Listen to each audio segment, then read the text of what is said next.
Hello, hello, hello, and welcome to another episode of Laurel Ann's Gaialogues.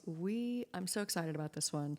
I think that this is the first series I binged on Gaia, and I'm actually going through another second binge with my partner because he's also very interested in ancient civilizations. I think that was his favorite sort of real academic classes in college were like archaeology and anthropology. And I, luckily, happily, because I'm a media partner with Gaia, I actually have the trailer to show you right now. So I'm going to mute myself and let you watch this.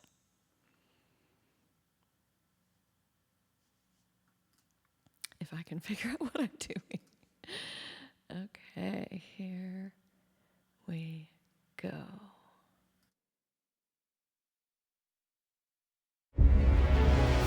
We're looking at the possibility of huge megastructures being uncovered beneath the second pyramid. I will reveal to you a new theory on the origins of the pyramids. This is applicable to us today. The more I travel, the more I am amazed by how much we don't know about the ancient past.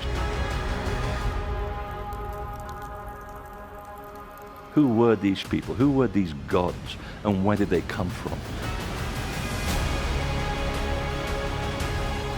We now have the knowledge, the wisdom, and the technology to thrive. We have to prepare for major alterations in human life on this planet. It's linked to vibration, frequency, and the movement of current. All you have to do is tap in with an open love, heart, mind, and then you feel the past.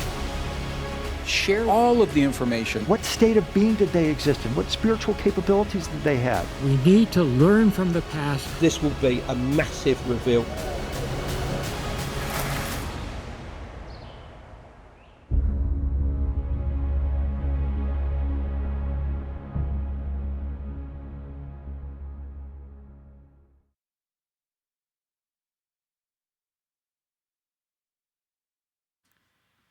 Okay.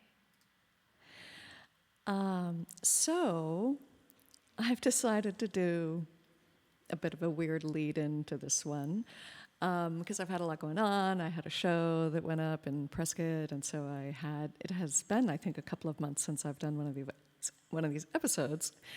And so I thought, okay, I'm going to start, or I'm going to use as a kind of outline to put in dialogue with the Gaia content some of the other things I've been binging recently. And I also I know that the Gaia Network officially has this "we are apolitical" standpoint. I am not that. I am a person who has a voice, and I'm going to share my opinion, and just know that my opinion has nothing to do with Gaia, and their opinion has nothing to do with me. However, I am so excited to put their content in dialogue with some of these other things I've been binging, because boy, there's some weird insights coming through. So, and also, yes, it's true, I only pay for Gaia, but other people that I know pay for other streaming services, and when I'm invited to sit with them and watch, I certainly will avail myself of that. So I don't want you to think I'm a hypocrite. So the thing that I was most looking forward to and finally binge watched was season 2 of Andor on the Disney Channel, part of the Star Wars universe. And of all of these Star Wars movies, Rogue One was absolutely my favorite, still my favorite. And so Andor season 1, it's also, like, I love how kind of raw and dirty it is. And so in Andor season 1 feels very much like the rise of the evil empire. And I think actually at that point in the story structure, you kind of already know it's the evil empire, but this is the point where, like, it's the point of no return. There's no coming back from the loss of truth. And boy, doesn't that resonate with what's going on in the world right now. right? When the empire can very easily manipulate the way the story is narrated right from the get-go, it makes it very difficult to discern what is one's reality and what are the forces that govern one's reality. And that, interestingly enough, has a lot to do with a lot of the topics that come up on this program called Ancient Civilizations. Because many of the researchers that are guests on this series, they're all studying ancient civilizations, but many of them are also studying things like sacred science, sacred geometry, the intersections of science and spirituality, the evidence that there was hundreds of thousands of years ago an influence that was not of this earth that came in and had a deep influence on our whole genetic being. There's a lot of these are what they're calling alternative researchers. So I'm very curious, as someone who's a recovering academic who was taught to sort of be, like only vetted things are true. And I was talking about this in an earlier episode about how, the very institutions that create knowledge want us to create new knowledge, and yet they make it so difficult for new knowledge to be accepted. So that it's been interesting to watch that. So here's the thing. I believe that on Andor Season 2, what we're seeing the narration of the story of the weaponization of information. Wow, I'm gonna say that again. I'm gonna try not to say it too fast. The weaponization of information. And we've already seen that happen in our own world, right? So, this fiction is not that far from truth, right? And I believe that we are sort of in that moment right now. Either that, or we may have already gone past that moment right now. Things are in transformation. We are in it. We are in the middle of transformation right now, my friends. So if you feel like you're getting the Tower card every day in your tarot, just hang tight to what is important to you. Hang tight to what your values are. And here's the other thing. Begin to question, if you haven't already done so, begin to question what you've been taught.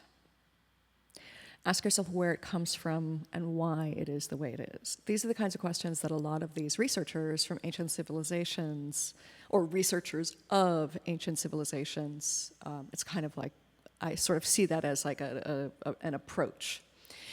So there's a guy who is on the series a lot who, unfortunately, I do not see his name on the list of, oh, here we go, I'm going to show you. So I'm going to talk today about a few of, wait, which hand do I use? Do I use this one? No, I use this one. Oh, it's so backwards. So I'm going to be talking about, I think, everybody on the middle row and then one guy on the top row, second from the right. I'm just going to talk very briefly about who they are in the context of the Ancient Civilizations program and why I appreciate them and why I think it would be really valuable if you have the means. I know not everybody has the means right now, but if you have the means to go in person to Colorado to the Gaia Conference Center to be able to meet these people in person. Not that I want to, espouse rock star culture or anything like that, but oftentimes people who have traveled and studied this much, just to be physically present in the room with them while they speak can be its own sort of inspiring and transformational experience. So if you have the means to get there, I invite you to do so. And if you don't, I believe they're streaming it for free on the platform, and I will have a link in the description where you can get access to that. So, the guy who's not on here, Anton Parks. Oh, I said that like such an American. I think he's French. I think he's like French and German. Anton Parks is, I think, how they properly pronounce his name. So I've been very curious about how each one of these people titles themselves, gives them titles. And usually it's researcher or essayist or investigator, or, there's always some, and his title on his website is essayist, and I think in the series they refer to him as a researcher. But what he apparently is known for is these kind of new, fresh perspectives on translations of ancient Sumerian texts. And part of the thing that has baffled people who have uncovered, I guess there's this like a Sumerian tablet that is the list of kings that doesn't go back just a few thousand years, like, I think they were initially saying that our civilization is 10,000 years old. This list of kings goes back hundreds of thousands of years. And so that is very curious, and that is very interesting. And one of the things that he talks about is, he talks about this kind of like the reptilian overlords, that they were this sort of alien race that came down and they actually implanted some of their DNA in us. And so we have these multiple kind of latent DNA aspects that we can access if we have the ability to. And now that may be too far down the rabbit hole for some, and, cool, good on you, that's fine. But one of the things that he talks about in an early episode, I think it's in season 2, is he talks about the evidence that he sees in the texts of essentially, if we assume that that's true, that mankind was essentially genetically engineered by these otherworldly reptilian overlord beings. Let's just play with that idea for the moment. I know it might sound crazy to some. But that part of that was an oath that apparently humanity made, or the individuals of humanity at that time collectively made. They made a promise, they made an oath, essentially, never to essentially become enlightened and conscious. That the overlords were afraid that if we did, we would rise up and we would not allow ourselves to be enslaved in any way. And so it's interesting that he says he believes that even to this day, humanity is still under the influence of that oath from hundreds of thousands of years ago. But the good news is, and we know this from our shamanic medicine, the good news is any oath can be renegotiated. You can declare it null and void. You can say, I am no longer under the influence of the reptilian overlords or the Sumerian gods or whatever you want to call them. I am no longer, so go ahead and say it with me. I am no longer under the influence of any oath from any overlord, reptilian or otherwise. I declare myself a free and conscious, sentient being. There we go.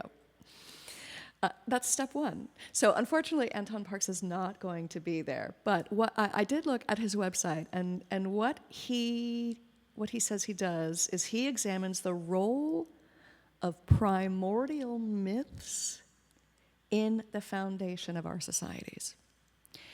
And isn't it curious, isn't it interesting that I have always been drawn to myths? I taught comparative mythology at the university before I left. I thought for 5 minutes I was going to get a second PhD in mythological studies. No, I'm not that crazy. I'm not getting a second PhD. But, myths are the archetypal stories. They're the stories that do stick with us through generations, through centuries, right? So that's segue number one. And/or leading to Anton Parks. I didn't even realize it was going to be such a close linguistic turn there. Okay, second thing I've been binging. Well, it's only 2 seasons into whatever this, 2 episodes into, I think season 3 is The Gilded Age. And I wasn't like a Downton Abbey super fan like some people were. I know that some people just absolutely love Julian Fellows. And of course, I was looking at his bio, and Julian Fellows, he's House of Lords. Like, he's a conservative. Like, he wants things to stay the status quo. I shouldn't say that. I'm sure he has many views, and we can't just assume that just because someone is from the House of Lords and is a conservative, that they automatically believe only one specific thing. However, look at what his works do. They demonstrate how much there's this weird latent desire of the have-nots to be like the ones that have. This sort of, it's a class, it's a depiction of class struggle or whatever, but it's also this very much deep glorification of the wealthy classes. And at the same time, it's also a look at what, they were calling the robber barons of the, early US industrial age. And so when you look at foundational myths, and you look at how, the many ways and manner that this country, this particular society, if you want to call it a civilization, was founded, it gets a bit interesting and weird that it was founded on the backs of slavery and on, the sort of capitalistic greed of these robber barons. And now where are we? So it almost feels like we're aspiring to monarchy. And I just saw, you gotta love my hometown Phoenix for just fighting the good fight, even though they're like deep in although no, Arizona is not always a red state. There are patches of blue in Arizona. And I don't remember. I think it was Heather Cox Richardson that is either promoting or sponsoring some incentive to have artists create billboards that are a commentary on what's happening right now. And so sure enough, there on some huge billboard in Phoenix is, this half-naked picture of Trump with a crown just cocked off to the side, sitting this like swamp of Washington, D.C. And I think Swamp King is the title of it. So are we aspiring to monarchy? And what does make a civilization great? So that gets me to Greg Braden. Okay, so Greg Braden is in the middle row all the way to the left, right? And speaking of rock star culture, I look at Greg Braden with like my own, I have to put my own filter on, because I do sense that he has this sort of rock star persona that I think a lot of people maybe are drawn to or buy into, and I find it to be a bit of a turn-off. However, he's really, really smart. He has traveled the world to many different ancient sacred places. And so, again, just being in the presence of a person who has traveled that far, and he's a geologist, right? And so he's the one that his work has been showing we're not only 10,000 years old, we're hundreds of thousands of years old. There's almost every single one of these people on ancient civilization, these experts, they're talking about pre-Diluvian civilizations, right?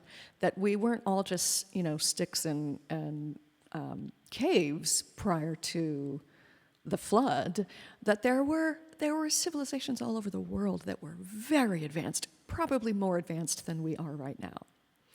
So he's been one of the advocates of really questioning why are we being told that we're that young of a civilization when we're actually older. So yeah, what does make a civilization great? Because guaranteed, Greg Braden's probably going to be talking about megaliths, right? He's a geologist, and so he comes in through, interesting rocks, right? And megaliths are really interesting rocks. And so I'm curious to know what he has learned from all of these various ancient megalithic sites. So that's Greg Braden in person at the Gaia Conference Center. I'm excited. So segue number 2 to the third program that Mike and I have been binging is Ozark. Ozark was recommended to him by his buddy, And I like Jason Bateman, and I like Laura Linney, but I just hadn't ever really been super drawn to watch it.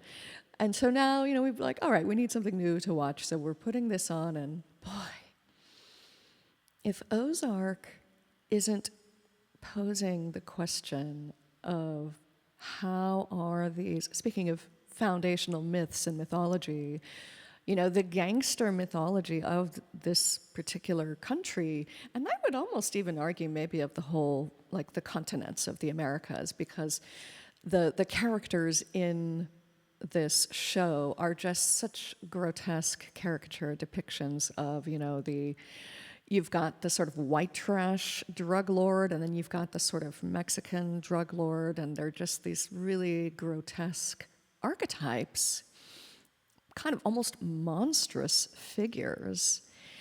And yet it's all kind of based on this like greedy capitalist, how do we get rich quick kind of goal that so many people seem to have.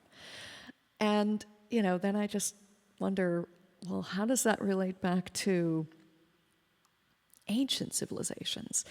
And how might oppressors in ancient civilizations have kept people down? And that goes back to, Anton Parks and the reptilian overlords. And then it gets us to, so Freddie Silva, who is that guy right there, middle row on the end. So Freddie Silva, so he calls himself an author, researcher, and documentary filmmaker. And he talks very much about the intersection between science and mysticism. And I find his way of speaking just really engaging. He seems to treat everything with just a slight sense of humor and just a little bit of bemusement about, like, why aren't we questioning things, or why have we been led to believe this other thing, which when you look at this other evidence is completely preposterous, and he just approaches it with this refreshing kind of humor, cosmic humor that I appreciate. So Freddie Silva's going to be there in person. And also Andrew Collins, who is the one on the top row, second from my finger. So Andrew Collins is apparently, he was one of the people responsible for finding this elaborate cave system under the Giza Plateau. And he also, he was one of the first people I heard talk about Göbekli Tepe, and I think he was one of the ones that discovered that. So if you don't know what Göbekli Tepe is, I recommend watching this program and then also just kind of looking up, because apparently, so Göbekli Tepe is in Turkey, and apparently once the Turkish government realized that this was going to be, a hotbed of interesting research, they just shut it off to everyone. And the last I heard, they're turning it into some bizarre, like, theme park, which is just a little bit harrowing when you're talking about sacred ancient sites, but don't know what the update is on that yet. But Andrew Collins is a fascinating person too, because he, again, is looking at what are these ancient civilizations from pre-Diluvian societies. So those two are going to be there in person, and I can't wait to hear what he has been uncovering in his investigations. Which leads me to the last thing that I have been binging recently. And once again, this one is, harrowing is probably a good word. I think it's called Monsters, and, Monsters, like the Eric and Lyle Menendez story, or the Lyle and Eric Menendez story. So it's about the Menendez brothers who killed their parents. And I never paid attention to the trial when it happened. I tend to not really care about, like, celebrity trials or weird crime trials. I don't generally follow them. So I remember, oh, weird, those two guys killed their parents and they're on trial for it. And that's all I knew about it.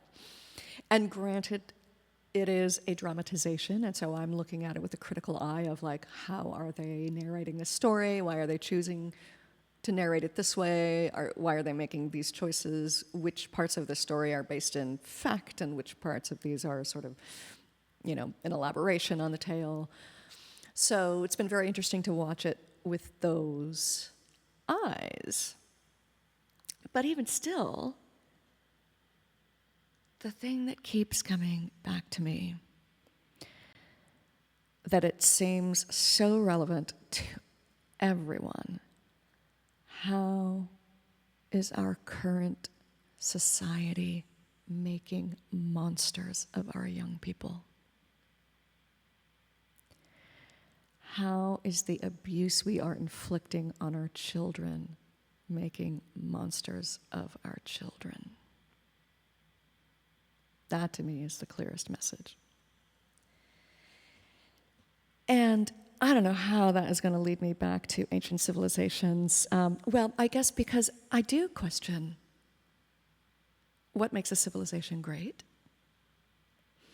And to me, I think the real key to what makes a civilization great is how we treat our young, our sick, our poor, our wounded.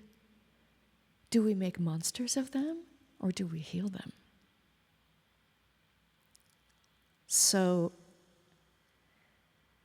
the last two people are really going to be leaning more into like spiritual aspects of ancient civilizations. And it reminds me of what Dr. Teresa Bullard, who is not going to be there live, but she's also on this program quite a bit. She has like a mystery teaching school, also does the next woman I'm going to talk about, Maria Wheatley. But there's all these legends and stories about how enlightened masters have ascended, like Jesus, like Buddha, like whatever are from whatever culture that you are, there's always these stories of an ascended master, really. And what many of these scholars, including William Henry, are saying is that this knowledge has been kept from people, not because it's dangerous or not because people can't have it, but it's because they didn't want people to free their minds. And so now that this knowledge is being shared more widely, it is kind of our obligation to the world to follow these teachings that are so similar across so many cultures. It has to do with whatever your own meditation practices, whatever your own self-reflexive practices, whatever your own practices to get in tune with higher vibrations, compassion, love, etc. Because if we're not aspiring to that, then we're just falling into enslaving our own minds to the narratives that we have been fed for thousands of years. So William Henry calls himself an investigative mythologist, and I love that phrase. And every time he speaks, he also links it back into this idea of like spiritual ascension and what are the skills we can learn from these ancient civilizations about the practices that can help us all to achieve a higher vibration and a more enlightened state of being. And then Maria Wheatley, who I love that she is, on her website, she says she's deeply a Druid at heart, but she has a big connection to ancient Egypt. She's had she's done some travels there, and she has, I'm wearing my ancient Egypt themed shirt today. And I also was given guidance in one of my ancestral healing sessions that somewhere along my ancestral lineage there was Druid practice. And so I'm also, if I can go, I haven't ruled it out. I don't know if I'm going. If you're going, put a comment in about who you are most excited to see in person and why. So Maria Wheatley has also I think she calls it a mystery training school, or it might be called something else. But so she is got to be a fascinating figure. I cannot wait to hear what she has to say. And I wanted to kind of close out this particular episode with a thought to ponder. For me personally, this year has been about many different transformations, including reinventing how I look at work, labor, and my professional identity. And it came up that, recently there's this, apparently social and emotional learning is like politically controversial among some people. And so this work that I'm doing, one of the aspects of it is social and emotional learning, education, and then there's the other component of mental health. I'm gonna actually mute that so I can gesticulate more wildly. Mental health support.